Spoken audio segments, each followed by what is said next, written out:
Gégis se trouvait à la croisée de deux mondes.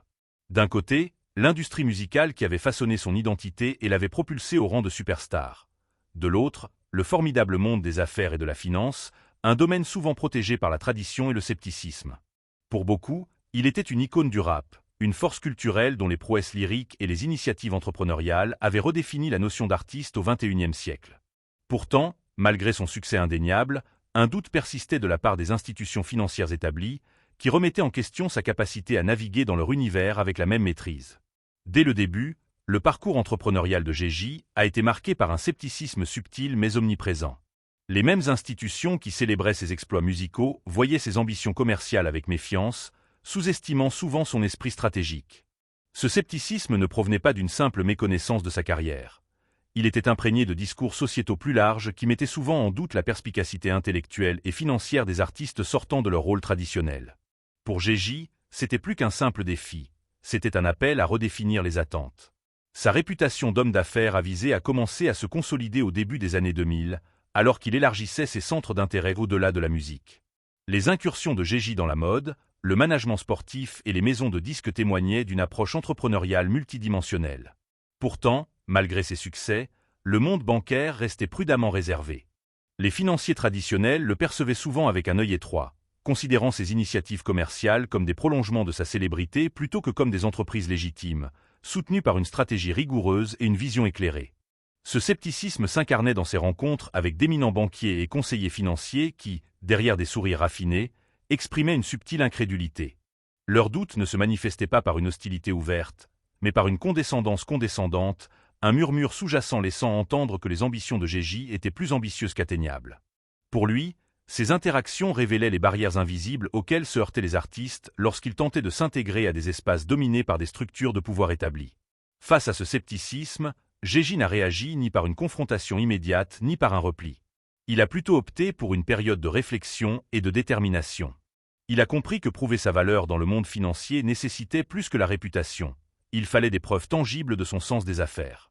Cette prise de conscience l'a poussé à approfondir ses connaissances, à s'entourer de conseillers compétents et à aborder chaque opportunité avec la rigueur d'un dirigeant chevronné. Sa vision dépassait le simple intérêt personnel. Il s'agissait de remettre en question les discours qui confinaient les artistes à des rôles spécifiques et de prouver que le sens des affaires et l'influence culturelle n'étaient pas incompatibles.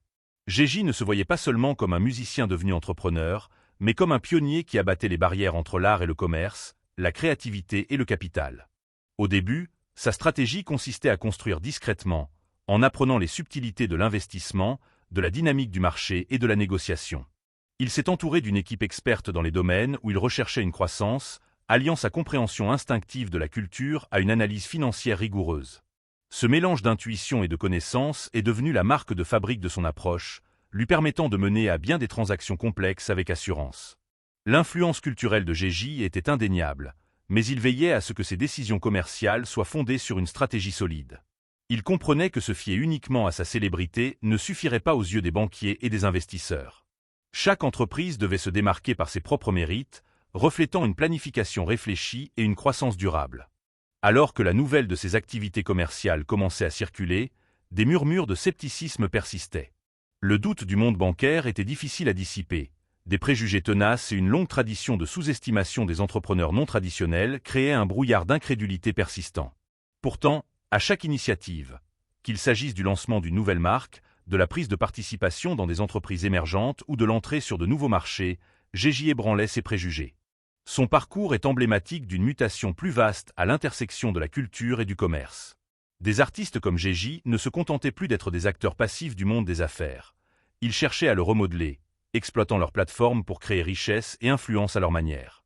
Ce mouvement a remis en question les fondements même des institutions financières traditionnelles, les forçant à remettre en question leurs idées préconçues. À ce premier chapitre de son évolution entrepreneuriale, l'histoire de Gégis ne se résume pas à une ambition individuelle. Elle ouvre des portes à ceux qui ont été sous-estimés. Sa présence dans les conseils d'administration et les réunions d'investissement marque le début d'une nouvelle ère où le capital culturel se transforme en pouvoir économique. Le scepticisme auquel il est confronté reflète d'anciens paradigmes, cédant peu à peu la place à un avenir où la diversité des voix domine. Ce récit a également suscité des discussions au sein de communautés qui considéraient depuis longtemps la réussite commerciale comme un rêve inaccessible. Le parcours de Gégis a ouvert la voie à de nombreuses possibilités, illustrant qu'avec vision, détermination et partenariat stratégique, les obstacles pouvaient être surmontés. Son parcours a inspiré des entrepreneurs, notamment issus de milieux marginalisés, à repenser la notion de réussite et à déterminer qui pouvait en bénéficier. En coulisses, Gégis affichait une confiance tranquille. Conscient des enjeux et de la surveillance, il ne laissait pas le doute dicter ses actions. Au contraire, il considérait le défi comme une source de motivation, transformant son scepticisme en moteur de croissance. Chaque réunion, chaque négociation, était l'occasion de démontrer sa profonde connaissance et son engagement envers l'excellence. Le récit autour de Gégis a commencé à évoluer subtilement. Autrefois perçu comme une icône de la musique s'essayant aux affaires, il a progressivement imposé le respect en tant que stratège et négociateur. Cette évolution a été progressive, marquée par des étapes marquantes qui ont démontré sa capacité à évoluer avec fluidité entre des univers traditionnellement tenus à l'écart. En substance, Gégis incarnait un nouveau type de leadership, alliant résonance culturelle et expertise financière. Son ascension ne se limitait pas à l'accumulation de richesses, mais visait aussi à transformer les perceptions et à élargir les possibilités. Le scepticisme auquel il a été confronté témoignait des défis rencontrés par ceux qui osaient redéfinir les limites, mais soulignait aussi l'importance de son parcours. Sous l'œil attentif des mondes de la musique et de la finance, l'histoire de Gégis s'est révélée être un puissant témoignage de résilience et de vision. Il a non seulement su affronter les complexités du monde des affaires, mais a également remis en question les systèmes qui cherchaient à limiter l'accès à ses activités. Ce faisant, il a posé les bases d'un récit célébrant l'intersection entre créativité et commerce, ouvrant la voie au chapitre à venir. La rencontre avec l'éminent banquier fut un moment décisif, qui résuma le scepticisme généralisé auquel Gégis était confronté de la part de l'establishment financier. Elle eut lieu dans une élégante salle de réunion vitrée, nichée au-dessus des rues de la ville, où l'effervescence commerciale ne cessait jamais et où les transactions étaient négociées avec une précision calculée. Le banquier, un homme dont le costume sur mesure et l'attitude mesurée respiraient l'autorité, considérait Gégis avec un mélange de curiosité et de doute à peine voilé. Son ton était poli, mais empreinte d'une condescendance évidente, rappel subtil du fossé qui séparait leur monde. « Vous êtes un artiste talentueux, c'est indéniable », commença le banquier d'une voix douce mais ferme. « Mais les affaires ? C'est un autre langage, complexe, impitoyable. Vous avez peut-être la célébrité, mais comprendre les subtilités de la finance, c'est une autre histoire. Je ne suis pas sûr que vous compreniez vraiment ce qu'il faut pour réussir dans ce domaine. » Les mots résonnèrent lourdement dans la salle. Il ne s'agissait pas seulement d'une critique des connaissances de Gégis, c'était un déni de son potentiel, un préjugé selon lequel les artistes n'avaient pas leur place dans les couloirs de la haute finance. Le scepticisme du banquier était emblématique d'un biais systémique, un discours bien ancré qui présentait les personnalités culturelles comme des outsiders, incapables de maîtriser les exigences techniques et stratégiques du leadership en entreprise. Gégis écoutait attentivement, l'air calme, mais l'esprit en ébullition. La condescendance du banquier rappelait brutalement les barrières qui dépassaient la simple éducation financière. Barrières ancrées dans la perception, l'origine ethnique et les structures rigides du pouvoir. C'était un microcosme des défis auxquels il était confronté chaque fois qu'il entrait dans une pièce dominée par des costumes et des feuilles de calcul, plutôt que par des scènes et des studios. Cette interaction n'était pas un incident isolé, mais plutôt le reflet d'une tendance plus large. Les institutions financières avaient longtemps été des gardiennes de l'accès aux capitaux et aux opportunités. Pour un artiste qui s'aventurait dans ce monde, le chemin était semé d'embûches, se manifestant souvent par des attitudes subtiles et dédaigneuses plutôt que par une hostilité manifeste. Le message était clair. Quel que soit son succès ou son intelligence, un rappeur devenu entrepreneur n'était pas tout à fait le genre d'homme d'affaires auquel ils étaient habitués. Pourtant, sous le vernis poli du banquier se cachait un malaise plus profond. Gégis représentait un changement, une expansion du paysage économique qui remettait en question les hiérarchies traditionnelles. Sa présence dans la salle bouleversait les préjugés sur l'expertise et l'autorité, forçant l'establishment à se confronter à ses propres limites dans la reconnaissance de nouvelles formes de leadership. Ce malaise se traduisait souvent par des attitudes condescendantes, une tentative de reprendre le contrôle dans un environnement en pleine mutation. Pour Gégis, le licenciement du banquier a été à la fois un défi et un catalyseur. Il a cristallisé les enjeux de son parcours, soulignant la nécessité non seulement de prouver sa compétence, mais aussi de redéfinir ce qu'était la compétence dans un monde qui avait longtemps exclu des voix comme la sienne. Cette rencontre a souligné à quel point des préjugés profondément ancrés pouvaient influencer l'accès et l'influence, même dans des domaines apparemment objectifs comme la finance. Le scepticisme du banquier avait aussi une connotation personnelle. Gégis n'était pas étranger au doute. Son ascension, des rues de Brooklyn à la célébrité mondiale, avait été jalonnée de détracteurs et d'obstacles. Mais là, c'était différent. C'était une sorte de barrière qui cherchait à le confiner dans une identité étroite, niant l'ampleur de ses ambitions. Cela lui rappelait que le succès dans un domaine ne garantissait pas l'acceptation dans un autre, surtout dans un domaine protégé par des institutions séculaires. En réponse, Gégis a choisi la voie de la détermination discrète plutôt que de la confrontation. Il a compris que pour briser ces barrières, il ne suffisait pas de prouver un point dans une simple conversation. Il fallait un effort soutenu pour bâtir sa crédibilité, pour démontrer par l'action que sa vision de l'entreprise était à la fois viable et visionnaire. Les paroles du banquier sont devenues un moteur, nourrissant une détermination à transcender le scepticisme et à redéfinir les attentes. À huis clos, Gégis et son équipe ont commencé à élaborer une stratégie avec une concentration renouvelée. Ils ont analysé la critique du banquier non pas comme un revers, mais comme un aperçu de l'état d'esprit des gardiens de la finance. Comprendre leurs réserves était essentiel pour naviguer efficacement dans le système. Il était clair que la réussite dépendrait de la maîtrise non seulement des mécanismes du monde des affaires, mais aussi des politiques de perception. L'approche de Gégis était méthodique. Il recherchait des conseillers et des mentors capables de combler le fossé entre son expertise culturelle et les connaissances techniques requises pour opérer au plus haut niveau de la finance. Ce réseau est devenu une ressource essentielle, lui fournissant à la fois conseils et validation dans un monde qui remettait souvent en question sa légitimité. Chaque rencontre, chaque négociation était l'occasion d'instaurer la confiance et de déconstruire les idées reçues. Le scepticisme du banquier a également souligné l'importance du récit en affaires. Gégis était parfaitement conscient que son histoire, en tant que rappeur, entrepreneur et icône culturelle, avait du poids, mais qu'elle était souvent occultée par les stéréotypes. Élaborer un récit mettant en valeur sa réflexion stratégique et son sens des affaires est devenu essentiel pour faire évoluer les perceptions. Il s'agissait de contrôler le récit plutôt que de laisser d'autres le définir. Cette dynamique se manifestait non seulement dans les conseils d'administration, mais aussi dans les médias et le discours public. Les gros titres et les commentaires oscillaient souvent entre l'admiration pour le succès de Gégis et le doute quant à son sérieux en tant qu'homme d'affaires. L'attitude dédaigneuse du banquier reflétait une ambivalence sociétale plus large à l'égard de l'entrée d'artistes dans l'espace corporatif, témoignant de la tension entre innovation et tradition. Pourtant, face à cette ambivalence, Gégis a réagi en s'appuyant sur sa double identité. Il a refusé de dissocier son art de son entrepreneuriat, les considérant comme des facettes interconnectées de sa vision. Cette approche holistique a remis en question le cloisonnement des rôles et des expertises du monde bancaire, obligeant à réévaluer la notion de chef d'entreprise dans un paysage culturel en pleine mutation. La rencontre avec le banquier a également mis en lumière la dynamique raciale inhérente au scepticisme auquel Gégis était confronté. Artiste noir, pénétrant des cercles financiers majoritairement blancs, il a dû faire face non seulement aux doutes professionnels, mais aussi au poids des inégalités systémiques. L'attitude du banquier était une manifestation subtile de ces défis sociétaux plus vastes, des barrières érigées par des siècles d'exclusion et de méfiance. La persévérance de Gégis face à ce scepticisme témoignait de sa résilience et de sa vision stratégique. Il comprenait que changer les mentalités exigeait plus qu'une réussite individuelle. Cela nécessitait une évolution des mentalités institutionnelles et des discours culturels. Son parcours est devenu emblématique d'un mouvement plus large en faveur de l'inclusion et de la reconnaissance de la diversité des expertises. En réfléchissant aux propos méprisants du banquier, Gégis aperçut l'opportunité que représentait ce défi. Ce scepticisme était un appel à l'action, l'incitant à élever son niveau et à démontrer que le sens des affaires transcendait les conventions. C'était une invitation à réécrire les règles et à élargir la définition de ce que pouvait être un homme d'affaires. Ce moment, bien que chargé de tension, a marqué un tournant. Il a cristallisé les obstacles à venir, mais a aussi clarifié la voie à suivre. La réponse de Gégis, persévérer, apprendre et construire stratégiquement, a posé les bases des transformations qui allaient bientôt suivre.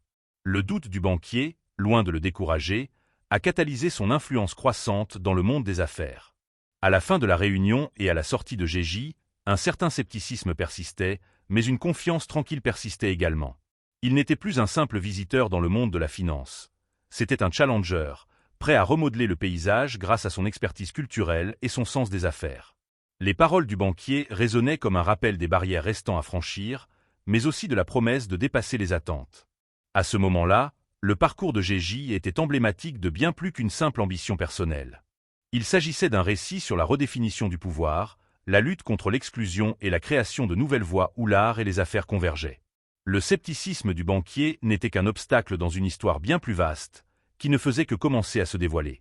La douleur des propos méprisants du banquier persista longtemps après que Gégis eut quitté la salle de réunion vitrée. Pourtant, sous la surface de ce moment se cachait une flamme grandissante, un mélange de frustration, de détermination et de foi inébranlable en sa vision. La condescendance à laquelle il était confronté n'était pas étrangère, mais elle était plus vive ici, dans le monde de la finance, où la réputation et le pédigré éclipsaient souvent l'innovation et la pertinence culturelle. Pour Gégy, ce fut un tournant, un appel à non seulement réagir, mais aussi à transformer le récit de son parcours d'artiste à entrepreneur. Dans les moments de calme qui suivirent, l'esprit de Gégy bouillonnait d'un puissant mélange de réflexion et de détermination. Il comprenait que prouver sa valeur ne se résumait pas à réfuter le scepticisme d'un banquier. Il lui fallait un effort soutenu et stratégique pour démontrer son sens des affaires de manière irréfutable. Le défi était clair. Il devait transcender les jugements superficiels souvent portés sur les artistes qui s'aventurent dans le monde des affaires et s'imposer comme un homme d'affaires sérieux et avisé.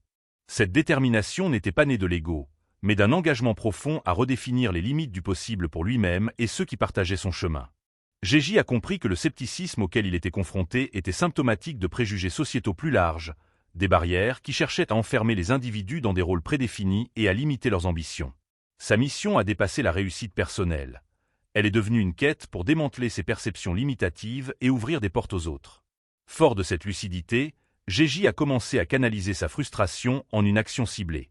Il est retourné auprès de son équipe avec une vigueur renouvelée, soulignant l'importance d'une préparation méticuleuse, de partenariats stratégiques et d'une connaissance approfondie. L'objectif était de construire des fondations si solides qu'elles ne laisseraient place à aucun doute. Chaque projet, chaque investissement, devait s'appuyer sur une analyse rigoureuse et une vision claire de croissance durable. En coulisses, Gégy s'est plongé dans le langage de la finance, désireux de concilier intuition et expertise technique. Il a étudié les tendances du marché, les stratégies d'investissement et les structures d'entreprise, complétant son instinct inné des affaires par des connaissances formelles. Ce dévouement témoignait de son engagement, non seulement à réussir, mais aussi à exceller selon ses propres critères. Son équipe s'est étoffée pour inclure des conseillers expérimentés et des experts du secteur, capables de leur apporter conseils et éclairage. Ces alliances ont été cruciales, alliant la connaissance culturelle et l'esprit entrepreneurial de Gégy aux données concrètes et à l'expérience nécessaire pour naviguer dans des environnements financiers complexes. Ensemble, ils ont élaboré des stratégies alliant innovation et prudence, créativité et rigueur. Cette période de préparation stratégique a également été marquée par un effort conscient de gestion de la perception. Gégy a compris que maîtriser le discours autour de ses projets commerciaux était essentiel pour transformer le scepticisme en respect. Il a fait preuve de transparence, partageant ses projets et ses perspectives avec certains médias et parties prenantes afin de souligner la profondeur de sa compréhension et le sérieux de ses ambitions. Le dialogue intérieur de Gégy était empreint de résilience et de vision. Il refusait de laisser le doute, qu'il soit externe ou interne, entraver sa progression. Au contraire, il l'utilisait comme catalyseur pour affiner sa vision et peaufiner son approche. Les paroles du banquier, autrefois source de frustration, se sont transformées en repères, rappelant les normes qu'il était déterminé à atteindre et à dépasser. Cette détermination dépassait les aspects purement commerciaux. Elle touchait à l'identité et à l'héritage. Gégy était pleinement conscient que son parcours était un symbole pour beaucoup, incarnant le potentiel des artistes et entrepreneurs issus de communautés marginalisées à briser les barrières systémiques. Son succès allait non seulement redéfinir son propre récit, mais aussi inspirer une réflexion plus large sur les acteurs du pouvoir et de l'influence dans le monde des affaires. Au fil des semaines et des mois, les efforts de Gégy ont commencé à se concrétiser. Il s'est engagé dans des négociations discrètes et des discussions exploratoires, chaque démarche visant à créer une dynamique et une crédibilité. Ses manœuvres en coulisses étaient empreintes de patience et de précision, témoignant de sa maîtrise croissante du monde des affaires. Tout au long de ce processus, Gégy a su maintenir un équilibre entre humilité et confiance. Il a reconnu la courbe d'apprentissage, mais est resté résolument ambitieux. Cet équilibre a trouvé un écho auprès de son équipe et de ses partenaires, favorisant un environnement collaboratif propice à l'épanouissement des idées et à une gestion réfléchie des risques. La transformation de l'approche de Gégy n'a pas échappé à son entourage. Ses collègues et conseillers ont constaté un approfondissement de son esprit stratégique, une volonté d'aborder la complexité plutôt que de la fuir. Cette évolution marquait une rupture nette avec les attitudes dédaigneuses qu'il avait rencontrées, témoignant de sa volonté d'évoluer au plus haut niveau. Parallèlement, Gégy est resté fidèle à ses racines. Il a continué à s'inspirer de ses expériences et de son héritage culturel, conscient que ces éléments ne constituaient pas des handicaps, mais des atouts dans sa boîte à outils entrepreneuriale. Sa capacité à communiquer avec des publics divers et à comprendre les marchés émergents lui a conféré une perspective unique, souvent absente des financiers traditionnels. Cette fusion entre culture et sens des affaires est devenue un trait distinctif du style de leadership de Gégy. Elle remettait en question les notions conventionnelles d'expertise et d'autorité, illustrant que la réussite en affaires pouvait être multiforme et inclusive. Son parcours a révolutionné les attentes, démontrant que l'innovation naît souvent à la croisée de mondes différents. Au cœur de cette évolution, Gégis a également commencé à s'engager plus ouvertement dans les récits entourant ses projets. Il a participé à des interviews et à des forums où il a exposé sa vision, abordant sans détour le scepticisme en partageant la profondeur de son engagement et la rigueur de ses stratégies. Sa voix a apporté une nouvelle dimension aux discussions sur l'entrepreneuriat, célébrant la diversité et remettant en question les définitions monolithiques du leadership d'entreprise. L'impact de ce changement fut progressif mais profond. À mesure que la réputation d'homme d'affaires de Gégis grandissait, la volonté des financiers et des partenaires de s'engager avec lui sur un pied d'égalité grandissait également. Le scepticisme qu'il avait autrefois accueilli céda la place à un respect prudent, ouvrant des portes jusque-là fermées ou à peine entr'ouvertes. Pourtant, Gégis restait conscient que le chemin était loin d'être terminé. Les doutes initiaux exprimés par le banquier, et relayés par de nombreux acteurs du monde financier, rappelaient le travail continu nécessaire pour démanteler les barrières systémiques. Sa détermination n'était pas seulement de percer pour lui-même, mais de créer des voies que d'autres pourraient suivre. Dans cette période de transformation, l'histoire de Gégis est devenue emblématique d'un changement culturel plus vaste. Elle a mis en lumière les tensions entre tradition et innovation, exclusion et inclusion, scepticisme et croyance. Sa réponse au doute a été un récit d'autonomisation, illustrant comment la vision et la persévérance pouvaient révolutionner les règles du jeu. Les propos du banquier, autrefois source de frustration, étaient devenus un catalyseur de croissance. Le parcours de Gégis ne se limitait plus à prouver quelque chose. Il s'agissait d'incarner un nouveau paradigme de leadership, intégrant complexité, diversité et authenticité. Cette évolution a ouvert la voie aux initiatives audacieuses qui allaient bientôt définir son héritage entrepreneurial. Alors que Gégis continuait à naviguer dans le labyrinthe complexe de la finance et de la culture, sa détermination restait inébranlable. Le chemin à parcourir était semé d'embûches, mais les fondations qu'il construisait étaient solides. À chaque pas calculé, il se rapprochait non seulement de la satisfaction des attentes, mais aussi de leur transformation, traçant une voie qui inspirerait les générations futures. Avec une détermination affinée, Gégis entame une nouvelle phase de son parcours, marquée par des manœuvres stratégiques et des négociations discrètes qui poseront les bases de son entrée dans le monde des affaires à enjeux élevés. Fini l'époque des réactions réactives au scepticisme. Désormais, chaque action est délibérée, méticuleusement planifiée et exécutée avec la précision d'un dirigeant chevronné. En coulisses, un mécanisme sophistiqué de recherche, de constitution d'alliances et de négociation d'accords se met en marche, révélant une approche méthodique contrastant fortement avec les licenciements précédents. Gégis savait qu'entrer dans le monde complexe de la finance exigeait plus que de l'ambition. Cela exigeait une compréhension approfondie des dynamiques de marché et un réseau capable de naviguer dans les coulisses opaques du pouvoir. Pour ce faire, il a constitué une équipe aussi diversifiée qu'experte, analystes financiers, conseillers juridiques, consultants immobiliers et stratèges en investissement, tous réunis pour traduire sa vision en stratégie concrète. Cette équipe est devenue son cercle intime, le guidant dans des négociations complexes et veillant à ce que chaque décision soit éclairée par des données et une vision prospective. Leur priorité initiale était d'identifier des opportunités en phase avec le discours global de Gégis, des entreprises promettant non seulement des rendements financiers, mais aussi une résonance culturelle et stratégique. Cette double perspective était cruciale. Gégis ne s'intéressait pas à de simples transactions. Il recherchait des investissements reflétant son engagement en faveur de l'innovation et de l'impact communautaire. Cette philosophie distinguait son approche des investisseurs traditionnels, inaugurant un nouveau paradigme en matière de stratégie entrepreneuriale. Des recherches méticuleuses ont étayé chaque transaction potentielle. Gégis et son équipe ont mené des analyses approfondies des tendances du marché, évalué les risques et prévu la croissance avec une rigueur qui remettait en question les hypothèses sur son sens des affaires. Ils ont étudié les rapports financiers, le comportement des consommateurs et collaboré avec des experts du secteur pour acquérir une compréhension globale de chaque opportunité. Cette diligence a été à la fois un bouclier et une épée. Elle a protégé contre les faux pas tout en favorisant une prise de décision en toute confiance. Dès le début des négociations, la discrétion est devenue primordiale. Gégis était parfaitement conscient qu'une révélation prématurée pourrait raviver le scepticisme ou compromettre son influence. Ainsi, une grande partie du dialogue s'est déroulée à huis clos, loin des projecteurs médiatiques. Ces discussions discrètes ont porté sur la compréhension de clauses contractuelles complexes, l'évaluation des structures de partenariat et la conciliation d'intérêts concurrents, le tout dans le but de conclure des accords qui consolideraient sa position dans le monde des affaires. Tout au long de ces négociations, le leadership de Gégis s'est caractérisé par un mélange d'intuition culturelle et de pragmatisme stratégique.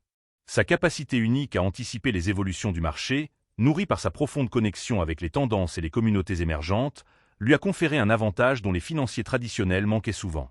Il a cependant tempéré cette intuition par une approche rigoureuse des due diligence, garantissant que les décisions étaient ancrées dans les réalités financières. Cet équilibre a trouvé un écho au sein de son équipe, favorisant un environnement collaboratif où innovation et rigueur se mêlaient. Les conseillers, autrefois sceptiques quant aux ambitions de Géji, ont désormais été impressionnés par la profondeur de son engagement et la clarté de sa vision. Sa volonté d'écoute, d'apprentissage et d'adaptation témoignait d'une maturité qui transcendait les stéréotypes et remettait en question les idées reçues. Les négociations ont également mis en lumière les subtiles dynamiques de pouvoir en jeu. Géji les a abordées avec une conscience aiguë du contexte historique, comprenant qu'en tant qu'étranger à la finance traditionnelle, il devait affirmer sa position sans s'aliéner des partenaires potentiels. Son approche reposait sur une diplomatie stratégique, alliant fermeté et respect, et toujours ancrée dans une préparation rigoureuse. Au milieu de ses manœuvres en coulisses, Géji a maintenu une présence publique constante, ajustant soigneusement son message pour renforcer son identité d'homme d'affaires en pleine évolution. Il a interagi avec les médias de manière sélective, partageant des idées qui soulignaient son engagement en faveur de la croissance et de l'innovation. Cette maîtrise narrative a été essentielle pour faire évoluer la perception du public, passant de l'image d'une célébrité s'essayant aux affaires à celle d'un entrepreneur sérieux façonnant de nouveaux marchés. L'un des aspects les plus marquants de cette phase a été l'importance accordée par Géji à l'établissement de relations durables. Il a compris qu'un succès durable ne dépendait pas seulement de transactions individuelles, mais aussi de réseaux de confiance et d'avantages mutuels. Cette perspective a guidé son approche des partenariats, où l'harmonisation des valeurs et de la vision primait sur les considérations financières. À mesure que les négociations progressaient, Géji gagnait en confiance. Chaque discussion fructueuse renforçait sa conviction de la viabilité de sa stratégie et de la force de son équipe. Le scepticisme initial semblait de plus en plus lointain, remplacé par une reconnaissance croissante de ses compétences par les principales parties prenantes. Ce changement, subtil mais profond, marquait le début d'une transformation de sa perception au sein du monde des affaires. Ses choix stratégiques reflétaient également la compréhension plus large de Géji de l'interaction entre culture et commerce. Il a su déceler des opportunités là où d'autres voyaient des risques, reconnaissant que la pertinence culturelle pouvait générer de la valeur économique d'une manière souvent négligée par les indicateurs traditionnels. Cette vision lui a permis d'être pionnier dans les investissements qui ont comblé les écarts entre les marchés et les profils démographiques, le positionnant ainsi à l'avant-garde des tendances émergentes. Tout au long de cette période, Géji est resté conscient des leçons tirées de ses précédentes rencontres. Le ton dédaigneux du banquier rappelait les difficultés persistantes à vaincre des préjugés profondément ancrés. Cependant, loin d'alimenter le ressentiment, il a inspiré un engagement envers l'excellence et le professionnalisme plus éloquent que les mots. L'approche de Géji lors de ces négociations était également guidée par la conscience de son héritage. Il construisait non seulement pour des gains immédiats, mais aussi pour un impact durable. Cet état d'esprit a influencé ses choix, privilégiant des entreprises en phase avec ses valeurs et susceptibles de transformer des secteurs d'activité. Sa vision dépassait la réussite personnelle pour englober un changement social et économique plus large. Les négociations discrètes se sont déroulées comme un ballet de stratégie et de patience. Géji comprenait que le timing était crucial, savoir quand foncer, quand se retenir et quand changer de cap. Cette perspicacité tactique s'écartait de l'impulsivité souvent attribuée aux entrepreneurs célèbres, témoignant d'une maîtrise accrue de la dynamique des affaires. À mesure que les transactions se concrétisaient, le discours sur les activités commerciales de Géji a évolué. Les professionnels du secteur ont pris note de son portefeuille croissant et de la sophistication de son approche. Cette perception changeante a ouvert la voie à de nouvelles opportunités et partenariats, élargissant ainsi son influence et sa portée. En coulisses, Géji a continué d'affiner ses stratégies, tirant les leçons de chaque négociation et s'adaptant à l'évolution du paysage. Ce processus itératif a souligné le caractère dynamique de son parcours, marqué par une croissance et une réinvention continue. Les bases stratégiques posées durant cette période allaient s'avérer cruciales pour les chapitres suivants. L'approche méthodique de Géji pour bâtir son empire commercial a remis en question les stéréotypes qu'il avait autrefois limités, offrant un modèle à ceux qui cherchaient à naviguer à l'intersection de la culture et du commerce. À chaque action calculée et négociation discrète, Géji ne se contentait pas d'acquérir des actifs. Il remodelait le portrait de l'homme d'affaires à l'ère moderne. Son parcours a mis en lumière le pouvoir de la vision alliée à la stratégie, ainsi que le potentiel transformateur de la persévérance face aux doutes. Alors que les rumeurs sur les projets florissants de Géji commençaient à circuler, le scepticisme initial au sein du monde financier s'est transformé en un courant d'incrédulité plus virulent. L'attitude dédaigneuse du banquier, autrefois confiné au conseil d'administration fermé, résonnait désormais dans les coulisses du pouvoir, reflétant des préjugés profondément ancrés qui tardaient à céder. Dans ces cercles, Gégis était souvent perçu à travers un prisme teinté de doute. Un artiste talentueux faisant ses premiers pas dans le monde de la finance, mais pas encore pleinement reconnu comme un acteur légitime du jeu aux enjeux élevés du monde des affaires. Ce scepticisme persistant n'était pas simplement dû à une méconnaissance du sujet. Il était profondément ancré dans l'inertie systémique. Les financiers traditionnels, conditionnés par des décennies de précédents et protégés par des réseaux valorisant le pédigré et les conventions, avaient du mal à concilier le parcours atypique de Gégis avec leurs attentes quant à l'image d'un homme d'affaires prospère. Leurs doutes se manifestaient de manière subtile. Ils remettaient en question son sérieux, minimisaient ses perspectives stratégiques ou doutaient de la pérennité de ses entreprises. Les activités de Gégis ont suscité des conversations discrètes entre banquiers, investisseurs et initiés du secteur, des discussions teintées d'incrédulité et de curiosité prudente. Certains considéraient ces actions comme des projets vaniteux de célébrité, d'autres comme des expériences passagères dépourvues de la rigueur nécessaire pour un impact durable. Cette tension soulignait une fracture culturelle plus large, où l'intersection entre art et commerce demeurait un espace contesté, en proie à des malentendus et à des récits contradictoires.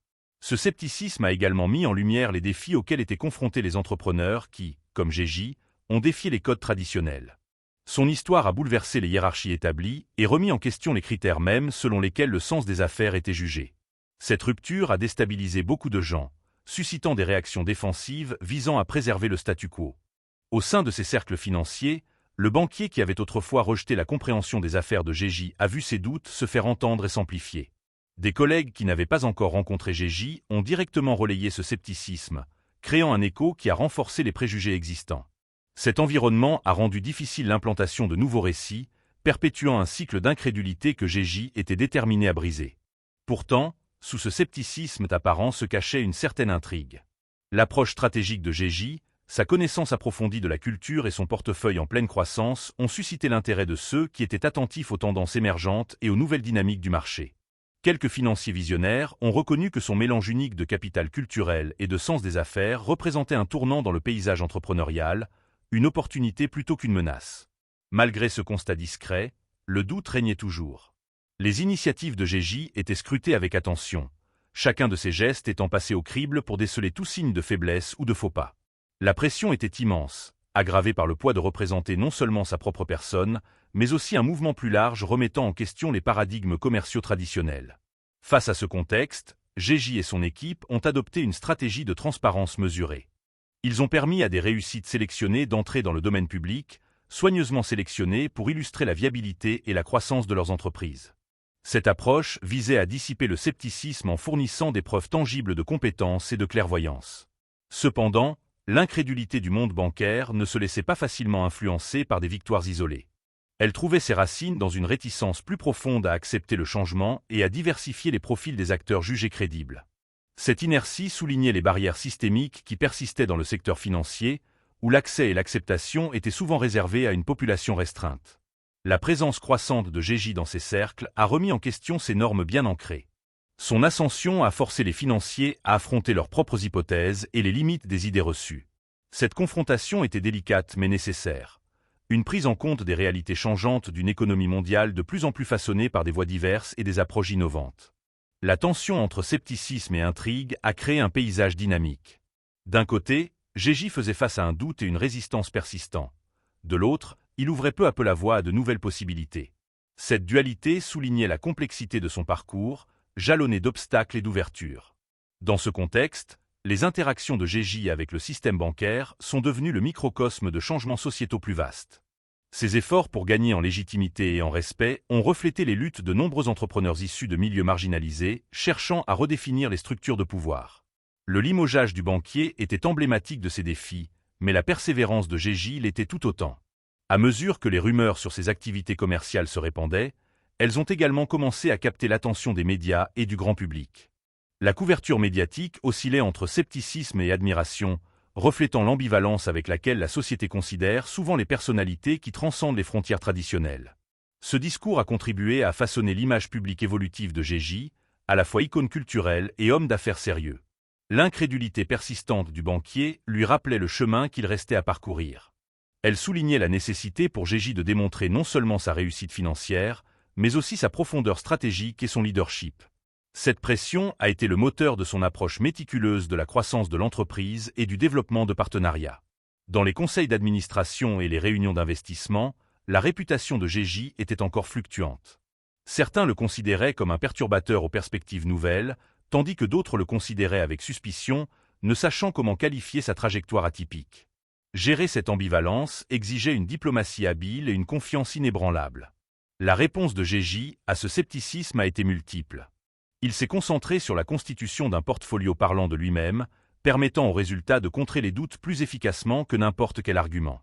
Parallèlement, il a cultivé des relations avec des influenceurs clés, prêts à dépasser les stéréotypes et à reconnaître son potentiel.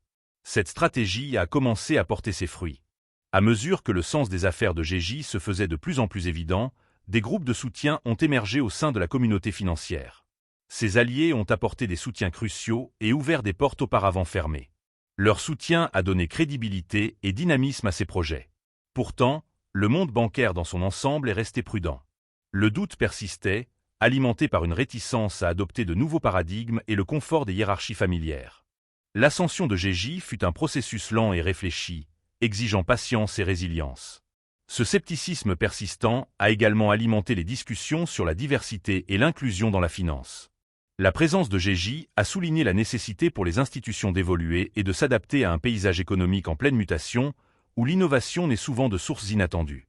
Son parcours est devenu une étude de cas sur les défis et les opportunités liées à l'élargissement de l'accès au capital et au leadership. Dans ce contexte d'évolution, le discours entourant les activités commerciales de Gégy a progressivement évolué. Success stories, acquisitions stratégiques et partenariats judicieux ont progressivement atténué le scepticisme, le remplaçant par un optimisme prudent. Les doutes du banquier, autrefois emblématiques d'une incrédulité généralisée, se sont retrouvés confrontés à des preuves de plus en plus nombreuses du contraire. Malgré ces progrès, Gégy restait conscient du travail qui l'attendait. Le scepticisme qu'il rencontrait n'était pas seulement personnel, mais systémique, reflétant des défis profondément ancrés dans les structures qui régissent les affaires et la finance. Son parcours visait autant à transformer ces systèmes qu'à accomplir des réalisations individuelles. Dans ce paysage de tension et de transformation, l'histoire de Gégy a mis en lumière la complexité de l'innovation.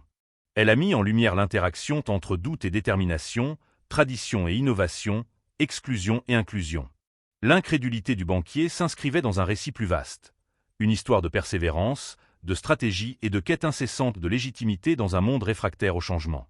Dans le scepticisme qui régnait dans le monde financier, la vision de Gégy commença à prendre une forme plus concrète. Au cœur de sa stratégie évolutive se trouvait une décision décisive qui allait signaler son sérieux au secteur. Une acquisition stratégique qui allait au-delà du simple symbole et incarnait sa maîtrise croissante des affaires. La décision d'acquérir un immeuble important n'a pas été prise à la légère. Elle représentait à la fois une déclaration audacieuse et un investissement calculé, une matérialisation de son entrée dans l'immobilier à fort enjeu et une affirmation plus large de son sens des affaires. Le bâtiment lui-même était bien plus qu'une simple structure en dur. Situé dans un emplacement privilégié, il symbolisait l'opportunité, l'influence et l'héritage. Pour Gégy, acquérir cet actif ne se limitait pas à élargir son portefeuille. Il s'agissait de s'imposer dans un secteur traditionnellement dominé par des financiers chevronnés et des magnats de l'immobilier. Cette acquisition a dissipé les doutes persistants quant à sa capacité à opérer à ce niveau, en confrontant les sceptiques à des preuves concrètes de sa vision stratégique. Les motivations derrière cette acquisition étaient multiples. Financièrement, le bâtiment promettait un rendement élevé et une appréciation de sa valeur à long terme, en phase avec l'objectif de croissance durable de Gégy. Stratégiquement, il offrait une plateforme pour lancer de nouvelles entreprises, servant à la fois d'investissement et de plateforme pour son empire commercial en pleine expansion. Culturellement, il représentait une rupture avec les conventions, un artiste usant de son influence pour acquérir des actifs généralement inaccessibles aux personnes extérieures au cercle d'affaires établi. La concrétisation de cette transaction fut une entreprise complexe.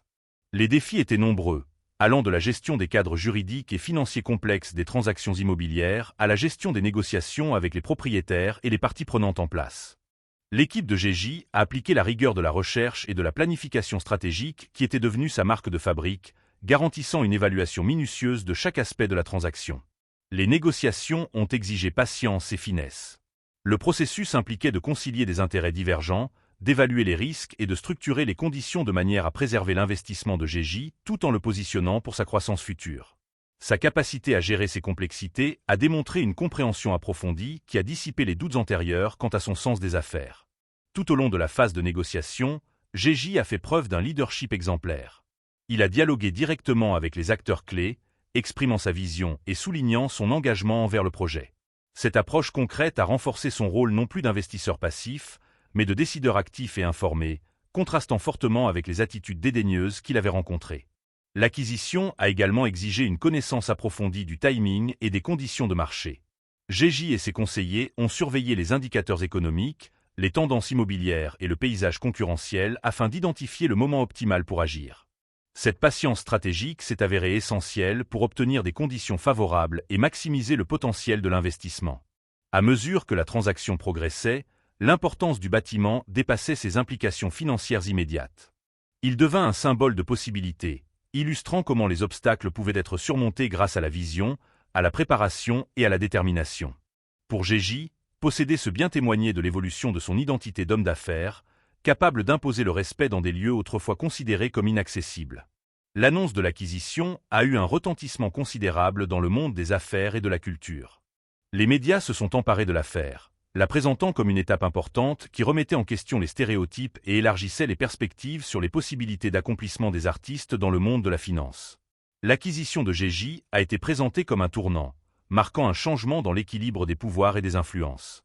Au sein de la communauté financière, les réactions ont été mitigées, mais largement marquées par un respect retrouvé. L'acquisition a contraint les sceptiques à réévaluer leurs hypothèses, les confrontant à des preuves tangibles des prouesses stratégiques de Gégy.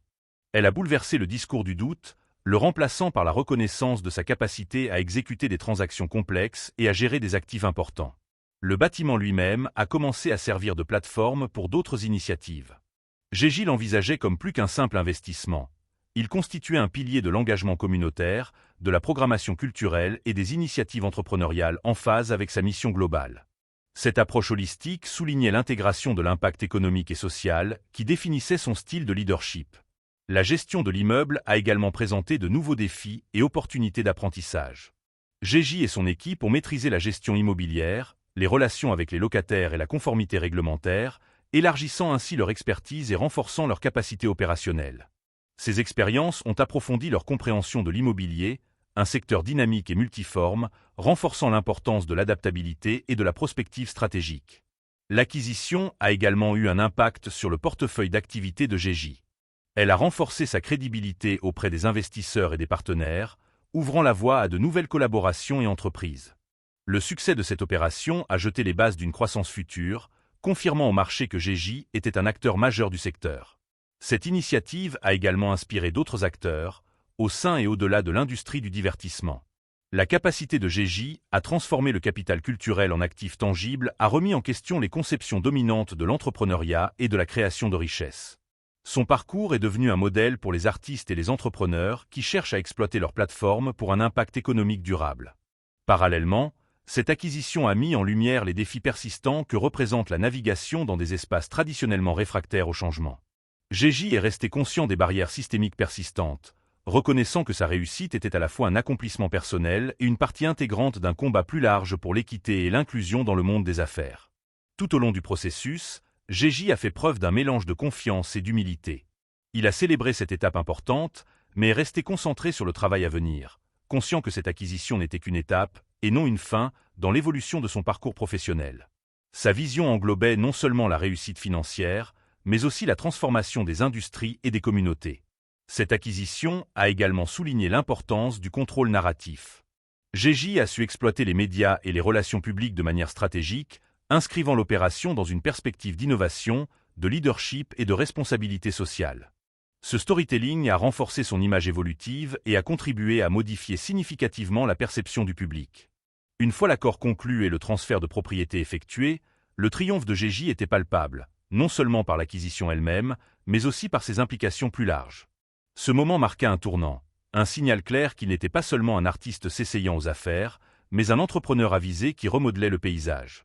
Le bâtiment témoignait concrètement de la vision stratégique de Gégy, de sa résilience et de sa capacité à transcender le scepticisme. Il incarnait la convergence de l'influence culturelle et de la perspicacité financière, illustrant l'émergence de nouveaux paradigmes de leadership au XXIe siècle. En s'appropriant cet espace, Gégy a remis en question les préjugés qu'il avait autrefois limités, démontrant qu'avec préparation, perspicacité et détermination, Il était possible de faire tomber les barrières et de forger de nouveaux héritages. Cette acquisition était plus qu'une simple transaction. C'était une déclaration d'intention et un modèle pour ceux qui aspiraient à redéfinir le succès à leur manière. Le jour où Gégy finalisa l'achat de l'immeuble marqua un tournant, non seulement dans son parcours professionnel, mais aussi dans l'évolution de son identité. À mesure que l'encre séchait sur les contrats, l'ironie était évidente. L'actif même qui avait autrefois symbolisé le doute du banquier était désormais entre les mains de Gégy. Plus qu'une simple transaction, cet instant fut un retournement de situation et une déclaration forte qui défia le scepticisme qui avait obscurci son parcours. La clôture de l'opération marquait l'aboutissement de mois de négociations méticuleuses, de planification stratégique et de manœuvres en coulisses. La présence de Gégy dans la salle était loin d'être symbolique. Elle reflétait son engagement actif et sa maîtrise des détails complexes qu'impliquait une telle transaction. Il ne s'agissait pas du travail d'un investisseur passif, mais d'un visionnaire déterminé, maîtrisant les subtilités d'un business à enjeux élevés. Dès l'apposition des dernières signatures, une vague de satisfaction a submergé Gégy et son équipe. Cette acquisition constituait une validation tangible de leurs efforts et une réponse concrète aux doutes exprimés par le banquier et d'autres. Ce fut un moment qui incarnait la force de la persévérance, de la stratégie et de la confiance en soi. La nouvelle de l'acquisition se répandit rapidement, se répercutant dans les sphères financières et culturelles. L'ironie n'échappa pas aux observateurs. L'homme autrefois considéré comme dépourvu de discernement pour réussir en affaires avait désormais acquis un actif immobilier majeur convoité par de nombreux investisseurs chevronnés. Ce retournement de situation captivait l'imagination et transformait les conversations. Pour Gégy, cette acquisition a marqué une étape importante, transcendant l'accomplissement personnel. Elle symbolisait une remise en question plus large des idées reçues sur la capacité à accéder aux plus hautes sphères de l'entreprise et à y réussir. En s'appropriant le bâtiment, il s'appropriait l'espace non seulement physiquement, mais aussi métaphoriquement, redéfinissant ainsi les frontières des opportunités. Ce moment était également porteur d'un sentiment de justification. Le limogeage du banquier, autrefois source de frustration, servait désormais de toile de fond au triomphe de Gégy. Ce revirement soulignait les limites du scepticisme ancré dans des idées reçues et mettait en lumière le potentiel transformateur d'une vision alliée à l'action. Dans les milieux d'affaires, cette acquisition a suscité une réévaluation des compétences de Gégy. Plus que symbolique, cette opération démontrait sa capacité à naviguer dans des environnements financiers complexes et à exécuter ses actions avec un niveau de performance qui imposait le respect. Ce changement de perception a ouvert des portes jusque-là fermées ou partiellement entr'ouvertes. La couverture médiatique qui a suivi a été multiforme. Les gros titres ont salué cet achat comme un signe de l'expansion de l'empire de Gégy, soulignant son sens stratégique et son esprit d'entreprise. Les commentateurs ont souligné l'importance d'un artiste transcendant les barrières traditionnelles pour devenir une force économique sérieuse, défiant les stéréotypes et inspirant les autres. Pourtant, Gégy a accueilli cette nouvelle reconnaissance avec une humilité mesurée. Il comprenait que si cette acquisition était un événement marquant, elle s'inscrivait dans un parcours plus vaste et continu. Le bâtiment était une fondation, un point de départ pour une croissance et un impact futur, et non une finalité. Son objectif était de tirer parti de cet atout pour catalyser de nouvelles initiatives et initiatives communautaires. En interne, l'acquisition a dynamisé l'équipe de Gégy. Elle a validé leur approche stratégique et renforcé l'importance d'une préparation et d'une collaboration méticuleuse. Le succès de l'opération a galvanisé leurs efforts, établissant une nouvelle référence en matière de réalisation grâce à la combinaison de l'expertise et de la vision. L'acquisition a également eu des conséquences pratiques immédiates. Être propriétaire du bâtiment a ouvert des perspectives de revenus, de développement de partenariats et d'expansion de la marque. Gégy envisageait la propriété comme un pôle de projets innovants, en phase avec sa mission plus large, allier culture, commerce et impact social. Cette vision allait au-delà des retombées financières pour englober l'engagement et l'autonomisation de la communauté. Les plans de Gégy comprenaient des initiatives visant à exploiter l'espace du bâtiment pour soutenir les entrepreneurs émergents, la programmation culturelle et les actions philanthropiques. Ainsi, l'acquisition est devenue un outil de transformation économique et sociale. La finalisation de l'opération a également marqué un tournant dans la relation de Gégy avec le monde bancaire. Le scepticisme initial a cédé la place à un respect plus prudent, les financiers reconnaissant son influence et sa compétence croissante. Si des obstacles subsistaient, l'acquisition a marqué un changement de discours, reconnaissant Gégy comme un acteur incontournable. Ce changement ne relevait pas seulement de la perception, mais aussi de la dynamique du pouvoir.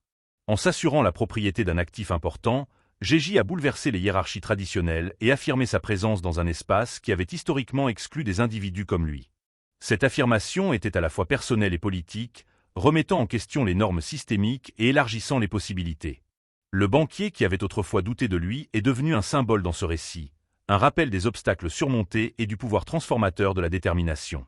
Le triomphe de Gégis témoignait de l'idée que le scepticisme, aussi redoutable soit-il, pouvait être surmonté grâce à la stratégie, à la connaissance et à la résilience. À mesure que le bâtiment s'intégrait au portefeuille de Gégis, il devint un véritable phare. Il incarnait la convergence de la culture et du commerce, illustrant l'émergence de nouveaux paradigmes de leadership. Cette acquisition marquait concrètement une évolution plus vaste. Artistes, entrepreneurs et visionnaires brouillaient les frontières traditionnelles pour redéfinir le succès. Ce moment a également inspiré une génération qui observait depuis les coulisses. Le parcours de Gégis, du doute à la prise de pouvoir, a encouragé d'autres à remettre en question les discours restrictifs et à poursuivre leurs ambitions avec ténacité. Son histoire est devenue un modèle pour surmonter le scepticisme et saisir les opportunités face au doute. Après l'acquisition, Gégis a maintenu son objectif de croissance et d'impact. Ce projet a marqué la première étape d'un empire aussi innovant qu'influent. Son style de leadership, ancré dans l'authenticité, la collaboration et la vision stratégique, a continué de guider ses projets. Le renversement incarné par cette acquisition a constitué un arc narratif puissant. Passé d'une situation de sous-estimation et de rejet à la possession de l'actif symbolisant ce doute, Gégis a réécrit l'histoire de son parcours professionnel. Ce chapitre témoigne du potentiel transformateur de la persévérance et de la vision. Une fois la poussière retombée, les implications de l'acquisition se sont fait sentir. Elle a poussé les financiers, les commentateurs culturels et les entrepreneurs en herbe à reconsidérer leurs possibilités. Le triomphe de Gégis n'était pas seulement une victoire personnelle. Il a été un catalyseur de changement dans la définition du succès commercial et dans la question de savoir qui pouvait s'en prévaloir.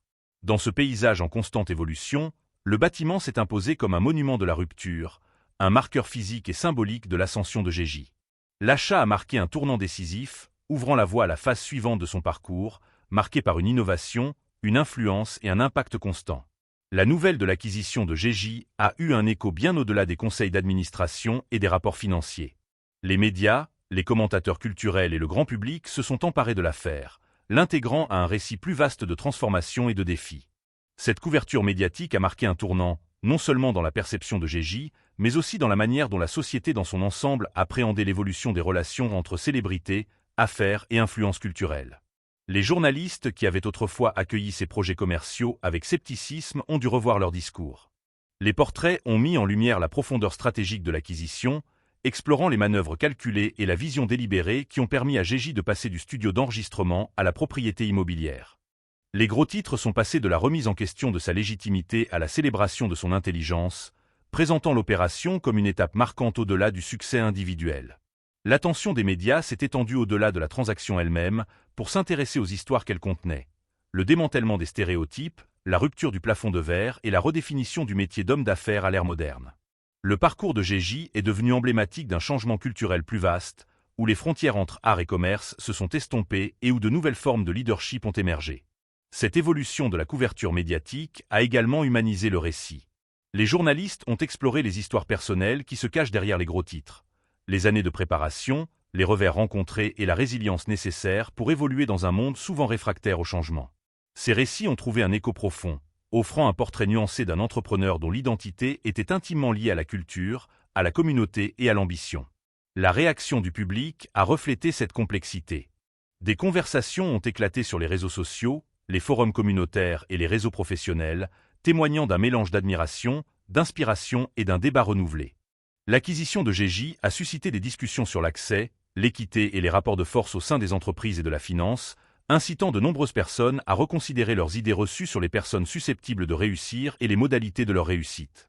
Au cours de ces dialogues, Gégis est apparu non seulement comme une figure de richesse, mais aussi comme un symbole de possibilités. Son parcours a inspiré des entrepreneurs, notamment issus de milieux marginalisés, à envisager de nouvelles voies vers la réussite. Le discours est passé du scepticisme à l'espoir et à l'autonomisation, illustrant l'impact de la représentation et du leadership. Les institutions culturelles et les organisations commerciales ont également pris conscience de l'importance de Gégis. Conférences et tables rondes ont commencé à présenter l'histoire de Gégis comme un cas d'école en matière d'entrepreneuriat innovant et de vision stratégique. Son acquisition a été citée comme la preuve d'un changement de tendance, où les barrières traditionnelles étaient remises en question par de nouveaux acteurs apportant des perspectives et des approches nouvelles. La couverture médiatique a également contribué à une réévaluation des liens entre célébrités et affaires. La capacité de Gégis à valoriser son capital culturel en actifs tangibles a remis en question l'idée reçue selon laquelle célébrité et expertise financière étaient incompatibles. Ce changement a favorisé une plus large acceptation de modèles entrepreneuriaux diversifiés intégrant créativité et commerce. Dans le même temps, la couverture médiatique n'a pas occulté les complexités et les défis qui subsistaient. Les commentateurs ont reconnu la persistance des obstacles systémiques et le travail continu nécessaire pour créer des écosystèmes économiques véritablement inclusifs. L'acquisition de Gégis a été présentée comme une réalisation historique, mais aussi comme une étape dans un parcours plus vaste vers l'équité et la transformation. Ce portrait équilibré a enrichi le discours public, favorisant une compréhension plus éclairée et empathique des dynamiques en jeu. Il a mis en lumière l'interaction entre l'action individuelle et le changement structurel, soulignant que le progrès impliquait à la fois détermination personnelle et effort collectif. L'évolution de l'attention médiatique a également eu des conséquences pratiques. Une visibilité accrue a attiré des partenaires, des investisseurs et des collaborateurs potentiels, séduits par la vision et l'expérience avérée de Gégis. Cette expansion du réseau a ouvert la voie à de nouvelles opportunités et entreprises, amplifiant son influence au sein et au-delà des frontières traditionnelles du monde des affaires. De plus, les aspects humains de la couverture ont renforcé le lien entre Gégis et son public. Les récits sur ses racines, son engagement pour le développement communautaire et son dévouement à la croissance stratégique ont trouvé un écho profond, renforçant son authenticité et son leadership. Cette authenticité narrative est devenue un atout précieux pour instaurer la confiance et la crédibilité. L'intérêt du public pour l'histoire de Gégis a également alimenté les débats sur la création de richesses et la responsabilité sociale. Son acquisition a été perçue comme un modèle d'utilisation du pouvoir économique pour opérer des changements positifs, suscitant des discussions sur la manière dont la réussite des entreprises pourrait être mise à profit pour un impact sociétal plus large. Dans le milieu scolaire, le parcours de Gégis a commencé à être intégré à des programmes d'études axés sur l'entrepreneuriat, les études culturelles et le leadership. Son exemple a permis aux élèves d'illustrer concrètement comment la vision, la résilience et la réflexion stratégique pouvaient surmonter les obstacles et redéfinir les paradigmes traditionnels. Cet effet d'entraînement s'est également étendu aux discussions politiques. Décideurs et militants ont cité les réalisations de Gégis lorsqu'ils ont plaidé en faveur de réformes visant à améliorer l'accès au capital et à soutenir les entrepreneurs issus de la diversité. Son histoire a souligné l'importance de créer des environnements où l'innovation et l'inclusion sont prioritaires. Dans le monde culturel, l'acquisition de Gégis a suscité un regain d'intérêt pour le rôle des artistes en tant qu'agents économiques. Les discussions sur les responsabilités et les opportunités des personnalités culturelles se sont multipliées, encourageant d'autres acteurs à réfléchir à la manière dont ils pourraient exploiter leur plateforme pour un impact durable au-delà de leurs domaines d'activité principaux. L'évolution du portrait médiatique de Gégis a également influencé la manière dont les futurs reportages sur les artistes entrepreneurs ont été présentés. Son succès a créé un précédent qui a remis en question les récits simplistes ou dédaigneux, encourageant une couverture plus nuancée et respectueuse de ceux qui évoluent dans des domaines variés. Ce changement de discours a contribué à un recalibrage culturel plus large, où l'entrepreneuriat était de plus en plus perçu sous un angle valorisant la diversité, la créativité et l'innovation. L'acquisition de Gégis est devenue une pierre angulaire de cette transformation, un symbole des possibilités offertes par la remise en question des barrières et l'ouverture de nouvelles voies.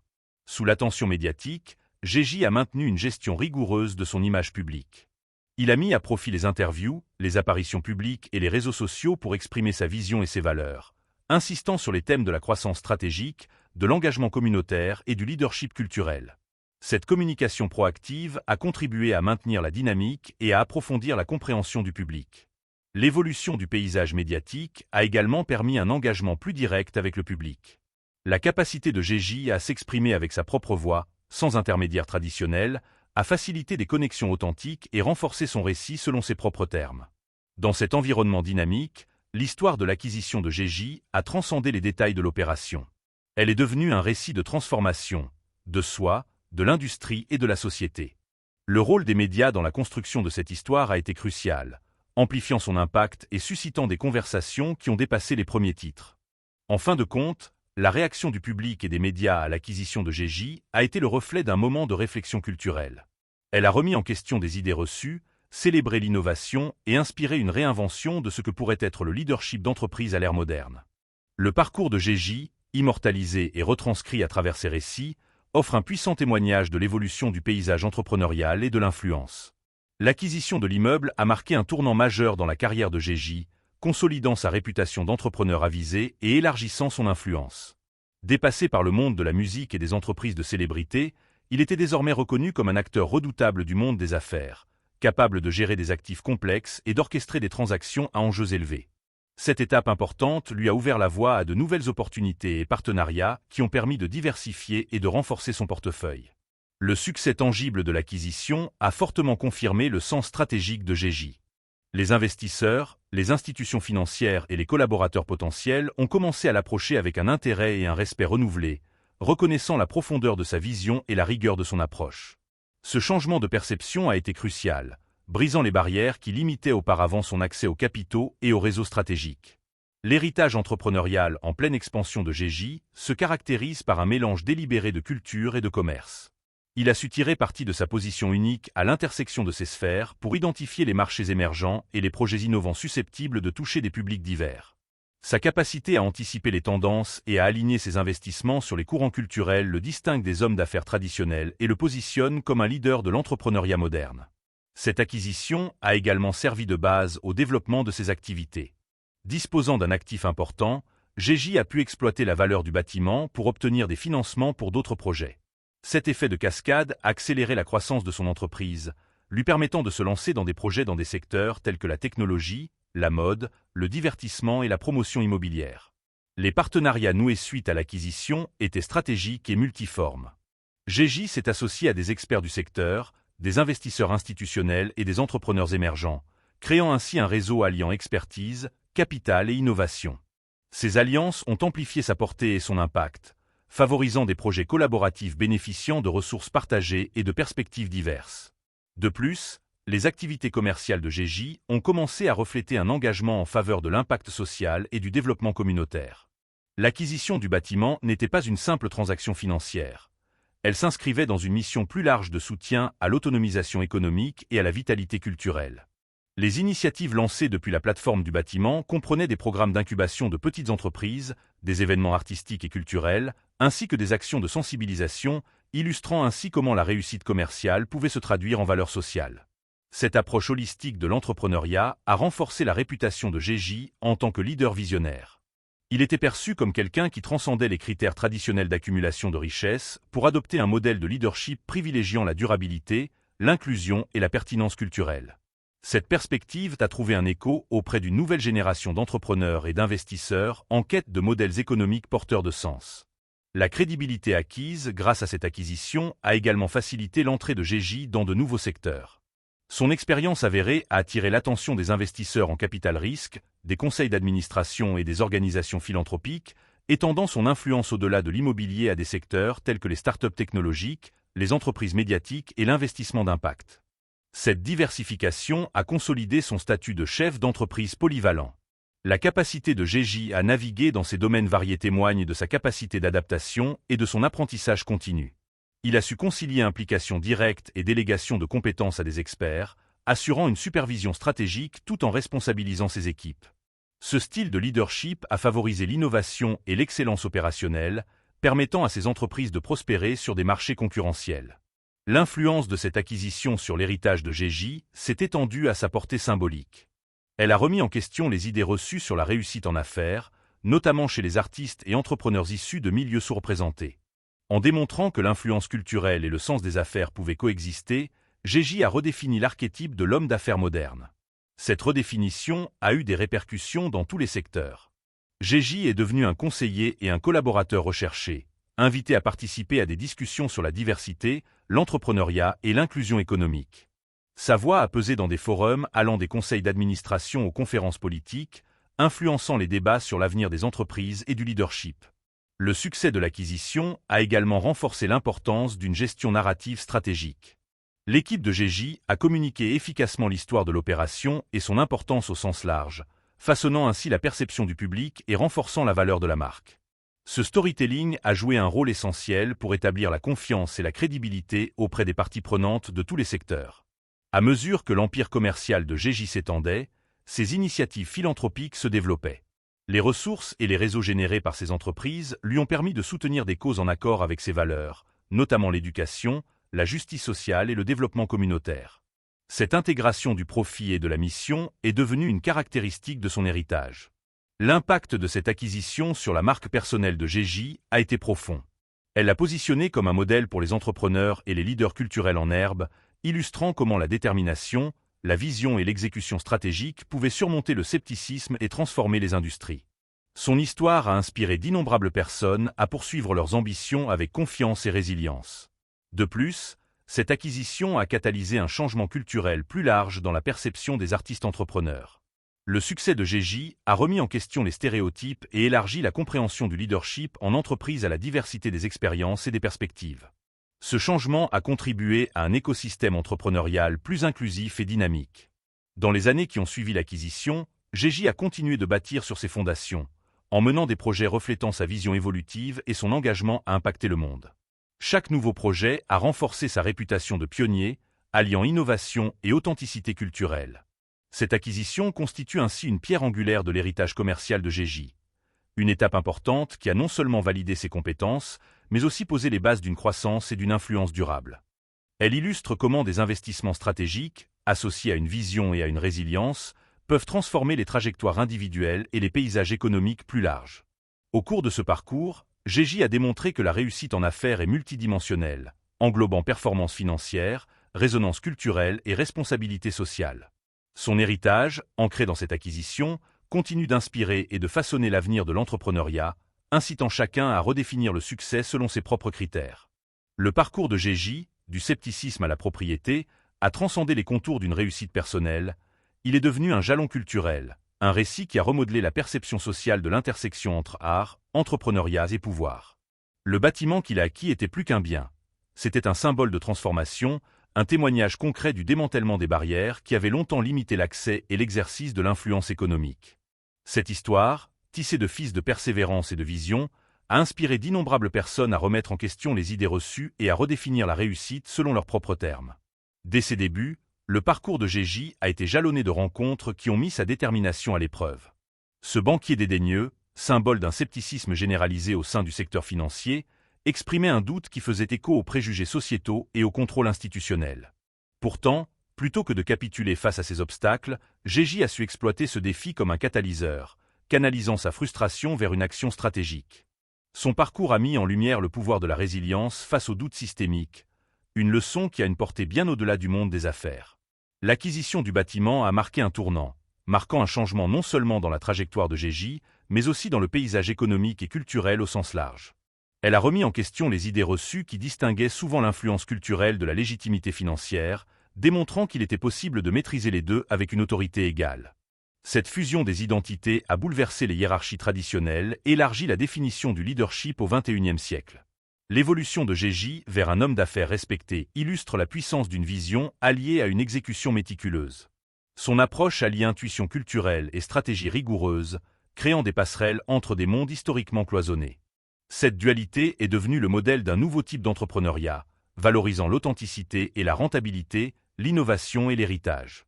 Les répercussions de son parcours se sont étendues à des communautés longtemps marginalisées des centres de pouvoir économique. En brisant les barrières, Gégy a non seulement créé sa propre place, mais a aussi ouvert la voie à d'autres. Son succès est devenu un modèle, ouvrant des perspectives aux artistes, entrepreneurs et visionnaires jusque-là exclus par des structures bien établies. Cet héritage culturel était étroitement lié à un engagement social. Les projets de Gégy reflétaient souvent une philosophie qui transcendait l'intérêt personnel, privilégiant l'épanouissement et l'autonomisation de la communauté. L'acquisition du bâtiment était emblématique de cette philosophie, un investissement stratégique qui a également servi de plateforme à des initiatives favorisant les opportunités économiques et la vitalité culturelle. Les médias et le discours public ont évolué parallèlement à l'ascension de Gégy. Le récit est passé du scepticisme à l'admiration, du doute à l'inspiration. Son histoire a remis en question les stéréotypes et invité la société à reconsidérer ses préjugés sur les personnes capables de diriger et d'innover. Cette transformation de perception a été aussi significative que les avancées financières elles-mêmes. Ce parcours a également suscité des discussions plus larges sur l'accès, l'équité et la démocratisation de la richesse. L'expérience de Gégy a mis en lumière les défis systémiques tout en illustrant le potentiel de changement grâce à la persévérance et à une vision stratégique. Son histoire est devenue une référence dans les débats sur la diversité dans l'entrepreneuriat et la refonte des écosystèmes économiques. Au sein de l'industrie du divertissement et au-delà, l'héritage de Gégis a redéfini le rôle de l'artiste. Dépassés par la seule expression créative, les artistes étaient de plus en plus perçus comme des leaders aux multiples facettes, capables d'influencer les marchés, les politiques et la culture. Cette évolution a élargi les perspectives et encouragé une nouvelle génération à envisager diverses voies d'impact. Le style de leadership de Gégis, marqué par l'authenticité, la collaboration et la vision stratégique, a servi de modèle à ceux qui naviguaient aux intersections complexes entre culture et commerce. Sa capacité à honorer ses racines tout en privilégiant l'innovation a illustré une approche équilibrée et inclusive de la réussite. Le bâtiment, autrefois symbole du doute, s'érigeait désormais en monument du possible. Il incarnait la convergence des défis passés et des aspirations futures, un rappel tangible que la transformation est réalisable lorsque vision et détermination s'allient.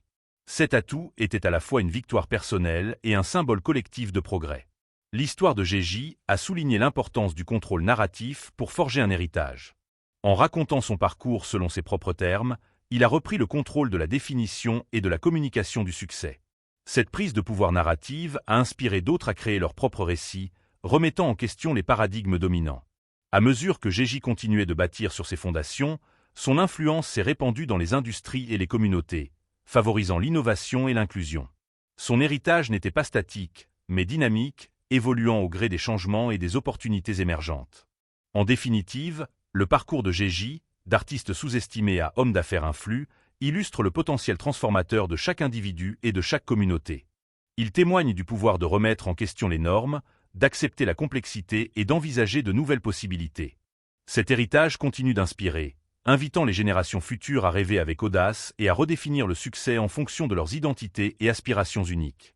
L'histoire de Gégis demeure un phare, un récit d'espoir, de résilience et de conviction profonde que le changement est possible lorsque le courage rencontre la vision.